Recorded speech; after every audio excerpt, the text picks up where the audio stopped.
বাবা আমার এরকম ছাতা চাই। ঠিক আছে, আমি তোমাকে এইরকম ছাতা কিনে দেব। আরে আমি তো এই জায়গায় ছাতা রেখেছিলাম, আমার ছাতাটা কোথায় গেল? এ ভাই দাঁড়াও, এই বয়সে ছাতা চুরি করছো, লজ্জা করে না তোমার? না ভাই, আমি ছাতা চুরি করি নাই। তুমি ছাতা চুরি করো নাই, তাহলে এই ছাতাটা কার? ভাইয়া এই ছাতাটা আমার বাবা নতুন কিনেছে, আপনি আমার বাবাকে মারলেন কেন? আমার বাবা চুরি করেনি। আরে বাবা, এই দেখো আমাদের ছাতা।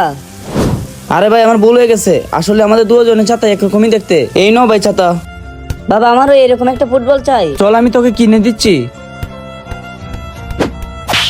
আরে তুই আমাকে কেন মেরেছিস? কি হলো, তুই আমার ছেলেকে কেন মেরেছিস? ও আমার ফুটবল চুরি করেছে। আরে তুই ওকে কেন মেরেছিস? ফুটবল তো আমার কাছে। আরে সরি ভাইয়া, আমি ভেবেছিলাম কেউ আমার ফুটবলটা চুরি করে নিয়েছে। এই নাও ভাই তোমার ফুটবল। আরে প্রথমে তো জানতে হয় কে চুরি করেছে, না জেনে আমার ছেলেকে তুই তাপর মারলি কেন? কাল আপনি কি করেছিলেন আমার বাবার সঙ্গে?